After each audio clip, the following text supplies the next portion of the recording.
Good afternoon, ladies and gentlemen, guests, members of the diplomatic community, judges of the judiciary, my colleagues, journalists. Assalamu alaikum. I would like to give my speech in Bangla. I have given a written speech in English for the members of the diplomatic corps. I hope that the office of the Supreme Court will distribute my written speech. আমাদের মাঝে মাননীয় প্রধান উপদেষ্টা মহোদয় আছেন, যারা এসেছেন including honourable chief justice সহ জুডিশিয়াল ফ্র্যাটার্নিটিতে যারা আছেন সবাই করেন ওনাদের সাথে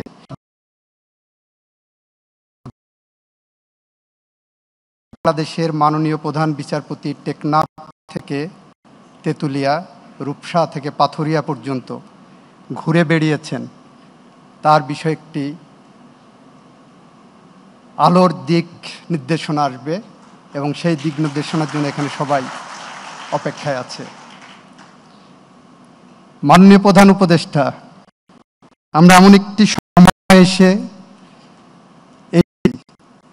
যে সময়ে আজকে দুপুরবেলা আমি লাঞ্চ করতে করতে barrister Rokonuddin Mahmud senior advocate supreme কোর্টের সাবেক প্রেসিডেন্ট, ওনার সাথে কথা হচ্ছিল।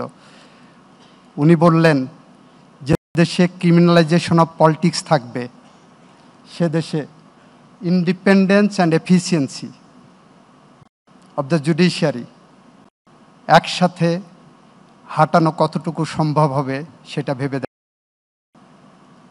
ক্রিমিনালাইজেশন অফ পলিটিক্সের বৃত্তের বাইরে এসে আপনি বিচার বিভাগ সংস্কারের যে উদ্যোগ নিয়েছেন, সেই উদ্যোগ আমরা সারথি হিসাবে সামনের দিকে এগিয়ে নিয়ে যেতে চেয়েছি। এই এগিয়ে নিয়ে যাওয়ার পথে আমরা যে সমস্যা সংকুল পথ করছি, তার মধ্যে প্রধানতম সমস্যা হলো বিচার বিভাগের জন্য সেপারেট সাফিসিয়েন্ট বাজেট নাই। এখানে ডিস্ট্রিক্ট জাজদের অফিস চালানোর জন্য সাফিসিয়েন্ট পিয়ন নাই, প্রসেস সার্ভার নাই, বিচার বিভাগের কর্মকর্তার জন্য পৃথক কোনো পে স্কেল নাই। এখানে বিচার বিভাগে যারা কর্মরত আছেন তারা পান না, ফিল্ডের কাজ নাই, বাট ওনারা যেটা করেন প্রজাতন্ত্রের অন্যান্য কর্মকর্তাদের সাথে ওনাদেরকে ইকুয়েট করার কোনো সুযোগ আইনে নাই, যেটা আমাদের মাজদার হোসেন কেসে এবং অল ইন্ডিয়ান জাজেস অ্যাসোসিয়েশনের কেসে ডিসাইড করা হয়েছে। বিচার বিভাগে নিয়োজিত কর্মকর্তারা প্রজাতন্ত্র ক্ষমতা প্রয়োগ করেন, যে কারণে তাদের পৃথক পে স্কেল এবং সুযোগ। আমার মনে হয় ইন্ডিপেন্ডেন্স অ্যান্ড এফিসিয়েন্ট জুডিশিয়ারির কার্যকর পদক্ষেপের জন্য একটি পদক্ষেপ হতে পারে বলে আমরা মনে করি। মাননীয় প্রধান বিচারপতি, মাননীয় স্পিকার, মাননীয় প্রধান উপদেষ্টা, আমরা শুধু বিচার বিভাগের কাছে প্রত্যাশা করি, সেই প্রত্যাশার মানদণ্ডের মধ্যে গোটা জাতি আজকে যে প্রত্যাশার জায়গায় আছে, বিচার বিভাগ রাতের বেলা মোমবাতি জেলে গণতন্ত্রকে হত্যা করার জন্য কোনো পদক্ষেপ নেবেন না। এ জাতি প্রত্যাশা করে বিচার বিভাগ বাংলাদেশের মানুষের সব ভোটাধিকারকে কেড়ে নেওয়ার জন্য 13th অ্যামেন্ডমেন্টের মতো কোনো রায় প্রদান করবেন না। এটা আমাদের জাতির প্রত্যাশা। 13th অ্যামেন্ডমেন্টের রায়ের মধ্য দিয়ে যে মুহূর্তে তত্ত্বাবধায়ক সরকার ব্যবস্থা বিলোপ সাধন করা হয়েছে, তারপরের থেকে বিগত 17 বছর ফ্যাসিজমের আওতায় বাংলাদেশের মানুষের মধ্য থেকে গণতন্ত্রাধিকারের কথা বলতে যে 700 মানুষ গুমের শিকার হয়েছেন, 4500-এর উপরে মানুষ বিনা বিচারে হত্যাকাণ্ডের শিকার হয়েছেন, 60 লক্ষের উপরে মানুষ পলিটিক্যাল পারসিকিউশনের শিকার হয়েছেন। আমরা এমন বিচার বিভাগ চাই না। আপনাদের কাছে আমাদের প্রত্যাশা, আপনারা ন্যায় বিচার করুন। আমরা আশার আলো পাই। আমাদের মাননীয় প্রধান উপদেষ্টার নেতৃত্বে যে সরকার গত 10 মাসে এদেশ শাসন করেছেন, এই 10 মাসে বাংলাদেশের মাটিতে not even a single case of enforced disappearance has been reported. আমরা একটিও গুমের শিকার হতে দেখি নাই। এই 10 মাসে টলারেন্সের জায়গায় নিয়ে যাওয়ার চেষ্টা করেছি। এই 10 মাসে বাংলাদেশের পুলিশ বাহিনী একটিও মিথ্যা গায়েবী মামলা করে কোনো বিরোধী পক্ষকে দমন পীড়নের পথ অবলম্বন করেননি। এই 10 মাসে প্রমাণ হয়েছে, ভিকটিমের পরিবার বা আত্মীয় স্বজন যখন মামলা করছেন, আমরা লক্ষ্য করেছি কিছু কিছু ক্ষেত্রে মিথ্যা মামলা হচ্ছে। সেখানেও বাংলাদেশের ইতিহাসে প্রথমবারের মতো স্বরাষ্ট্র মন্ত্রণালয় থেকে বিজ্ঞাপন দিয়ে বলা হচ্ছে, আমরা মামলা হওয়া মানেই গ্রেপ্তার নয়। এই 10 মাসে দেখবেন একটি মামলায় 100 জন আসামি হলেও যাচাই বাছাই করে 20 জনের বেশি মামলার আসামিকে গ্রেপ্তার করা হয়নি। This is our achievement in human rights sector. আমরা এই প্রেক্ষাপটে দু একটি কামনা প্রত্যাশা বিচার বিভাগের কর্মকর্তাদের কাছে রাখতে চাই। সেটা হলো, আপনারা নতুন জুরিসপ্রুডেন্স তৈরি করুন, জুরিসপ্রুডেন্সের নতুন দিক উন্মোচন করুন। আমরা যখন মামলা করতে যাচ্ছি, জুলাই বিপ্লবে প্রায় 2000 মানুষ প্রাণ দিয়েছে, যাদের অনেকের পোস্টমর্টেম রিপোর্ট করা হয়নি। জুলাই বিপ্লবে প্রায় 30,000 মানুষ পঙ্গু হয়েছে। আপনারা যখন ওল্ড ডক্ট্রিন নিয়ে বিচারে বসবেন, জেনারেলি মার্ডার কেসে পোস্টমর্টেম রিপোর্ট দেখতে চান। আমাদের মাঝ থেকে হারিয়ে গেছে মুগ্ধের লাশ যে ছেলেটি বহন করেছিল। হাসপাতালে যখন মুগ্ধের লাশ নিয়ে যাওয়া হয়, তখন ডাক্তার তার প্রাথমিক চিকিৎসা পর্যন্ত তার নাড়ি ধরে দেখতেও চাননি। মুগ্ধের লাশের পোস্টমর্টেম হয়নি। এরকম শত শত হাজার হাজার মুগ্ধের লাশ জুলাই বিপ্লবে পোস্টমর্টেম হয়নি। তার করতে যে যদি মুগ্ধের পোস্টমর্টেম খুঁজেন আর যদি না পান, তখন আপনারা যদি বলেন পোস্টমর্টেম নাই সুতরাং আসামি বেনিফিট পাবে, আমাদের নিবেদন থাকবে আপনারা এই সব ক্ষেত্রে সার্কামস্টেন্সিয়াল এভিডেন্সকে গুরুত্ব দিন। এটা আমাদের নিবেদন। আপনারা বিচার করবেন, নিশ্চয়ই আপনাদের ন্যায় বিচার করতে গেলে আপনাদের বিবেক প্রয়োগ করবেন। সেই বিবেক প্রয়োগের ক্ষেত্রে মুগ্ধের মামলার যখন পোস্টমর্টেম হয়নি, হাজার হাজার জুলাই বিপ্লবীদের যখন পোস্টমর্টেম হয়নি, তখন সেই কারণে তাদেরকে আপনারা ছেড়ে দেবেন কি না সেটা আপনাদের বিবেচ্য বিষয়। তবে এই ক্ষেত্রে আমরা মকিম গাজীর একটি মামলা রেফারেন্স বারবার আমি দেওয়ার চেষ্টা করেছি। মকিম গাজীর মামলায় আমরা বাংলাদেশের ইতিহাসে একটি নতুন বিচারিক দিক নির্দেশনার আলোকবর্তিকা পেয়েছিলাম, যেখানে সাধারণত অতীতে যেটা হতো, অস্ত্র মামলায় পাবলিক সাক্ষীর কোনো মূল্য ছিল না।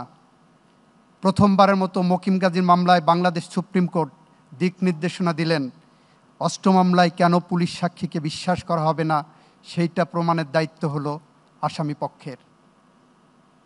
একইভাবে কেন রেভলিউশনারি বিপ্লবের, জুলাই বিপ্লবের ভিকটিমদের কেন পোস্টমর্টেম হয়নি, কেন করা যায়নি, এই দায়িত্ব বর্তাবে আসামি পক্ষের। এটা আমাদের নিবেদন আপনাদের কাছে। আপনারা যারা বিচার বিভাগে আছেন, আমি দুইটি কথা বলেই শেষ করব। ইতিমধ্যেই দেখা যাচ্ছে কয়েকটি বিষয়, পুলিশ বিভাগের যারা ফ্যাসিস্টদের পক্ষে ক্ষমতা টিকিয়ে রাখার জন্য দুর্বৃত্তায়নের সাথে জড়িত হয়েছিল, তাদের অনেকের বিচার হয়েছে, অনেকে বিচারের মুখোমুখি হয়েছেন।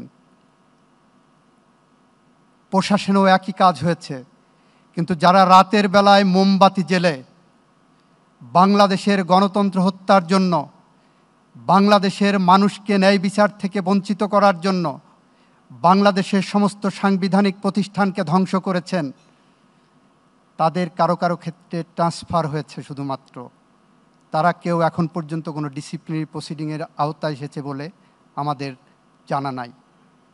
আমরা মাননীয় আইন উপদেষ্টা এবং মাননীয় প্রধান বিচারপতি মহোদয়কে এই বিষয়ে দৃষ্টি রাখতে বলবো। আমি 3টি মামলার রেফারেন্স দেব, একই বেঞ্চে সুপ্রিম কোর্টের হাইকোর্ট বিভাগ থেকে দিয়েছেন। সুনামগঞ্জের একটি মামলায় এফআইআরে, জুলাই বিপ্লবের মামলা, এফআইআরে সুনির্দিষ্ট অভিযোগ আছে। মাননীয় হাইকোর্ট বিভাগের একটি বেঞ্চ উল্লেখ করলেন সুনির্দিষ্ট অভিযোগ না থাকায় তার অ্যান্টিসিপেটরি বেল দেওয়া হলো, ভালো কথা। তারপরে ডিস্ট্রিক্ট জাজকে, সেশন জাজকে লিখে দিলেন সুনির্দিষ্ট অভিযোগ নাই, সেই কারণে তাকে জামিন দিয়েছি, এবং ডিস্ট্রিক্ট জাজকে নির্দেশ দিলেন যে তুমি ওর বেল বিবেচনা করবা উপরের এই ফাইন্ডিংয়ের আলোকে। হয়রাজ আমরা এফআইআরে দেখছি সুনির্দিষ্ট অভিযোগ আছে। ওই একই বেঞ্চ আরেকটি মামলায় অর্ডার করলেন বগুড়ার জেলা জজকে, জামিন দিলেন 8 সপ্তাহ অ্যান্টিসিপেটরি। তারপরে বললেন the anticipatory bail will be given effect from the date of furnishing bail bond. 2 বছর পরে যদি সেই বেল বন্ড সাবমিট করে তাহলে এই 2 বছরের মধ্যে সে ফ্রি হ্যান্ড ঘুরে বেড়াতে পারবেন। একই বেঞ্চ আবার অ্যান্টিসিপেটরি বেল 8 সপ্তাহ 10 সপ্তাহ করে অ্যাডজন করে তারপরে অর্ডার করছেন এই 8-10 সপ্তাহ পরে শুনানি করব, এর মধ্যে তাকে গ্রেপ্তার করা যাবে না, পুলিশ করতে পারবে না। বাংলাদেশের জুডিশিয়ারিতে ফাইন্যান্সিয়াল করাপশন ব্যক্তি টু ব্যক্তি ক্যান্সারের মতো বা ডায়াবেটিস রোগের মতো হয়েছে, কিন্তু ইন্টেলেকচুয়াল করাপশন চলে গেছে অ্যাটমিক বোমার মতো। বাংলাদেশের জুডিশিয়ারিতে যে সমস্ত জজরা ইন্টেলেকচুয়ালি করাপ্টেড, জুডিশিয়ারিকে ধ্বংস করছে, বাংলাদেশের প্রতিষ্ঠানকে ধ্বংস করেছে, সাংবিধানিক প্রতিষ্ঠানকে ধ্বংস করেছে, আমি সুপ্রিম জুডিশিয়াল কাউন্সিলের মাধ্যমে তাদের বিচারের মুখোমুখি করার পক্ষে মত দিচ্ছি অ্যাটর্নি জেনারেল হিসাবে। যদি আপনি জুডিশিয়ারিকে সঠিক পথে আনতে চান, ফাইন্যান্সিয়াল করাপশন ধরেন, তার চেয়েও বড় কথা ইন্টেলেকচুয়াল করাপশন ধরেন, যার মধ্য দিয়ে বাংলাদেশের আর কোনো খায়রুল হকের জন্ম যাতে না হয়, যার মধ্য দিয়ে বাংলাদেশে আর যেন খুনের রাজনীতি চালু না হয়, গুমের রাজনীতি চালু না হয়, এবং এক্সট্রা জুডিশিয়াল কিলিং বা ক্রস ফায়ারের নামে মানুষ হত্যার সংস্কৃতি চালু না হয়। যদি এটা আমরা রক্ষা করতে পারি তাহলে দেখবেন আগামী দিনে মাননীয় প্রধান বিচারপতি আপনি টেকনাফ থেকে তেঁতুলিয়া পর্যন্ত, রূপসা থেকে পাথুরিয়া পর্যন্ত হেঁটে যে স্বপ্নের বাংলাদেশ করছেন, ব্রিটিশ স্টাইলে ব্রিটিশ সরকারের মতো যে জুডিশিয়ারি বা সভ্য দেশের যে জুডিশিয়ারি আপনি প্রতিষ্ঠা করতে চাচ্ছেন, নিশ্চয়ই সেই পথে আমরা হাঁটতে পারব। এবং সেই পথের সূচনা হিসাবেই ইতিমধ্যেই আজকের সেমিনারে আপনি আমাদের বাংলাদেশি সংস্কৃতির 1:30টার পরে লাঞ্চ হয়, আপনি 12টায় লাঞ্চ চালু করেছেন। আমরা 9টায় ডিনার খাই, আপনি 6:30টায় ডিনার দেবেন। আমরা আশা করি এই শুভ সূচনা, British style, British civilization, British জুডিশিয়ারির যে শুভ সূচনা আপনি করলেন, আমরা আগামী দিনে এরকম একটি বিচার বিভাগ পাব, যে বিচার বিভাগের মধ্য দিয়ে নোবেল লরেটি প্রফেসর ইউনুসরা যেভাবে বিচারের জন্য দাঁড়ে দাঁড়ে ঘুরেছেন, বাংলাদেশের আর কোনো সূর্য সন্তানকে ওভাবে আর দাঁড়ে দাঁড়ে ঘুরতে না হয়। সবাইকে ধন্যবাদ। আসসালামু আলাইকুম।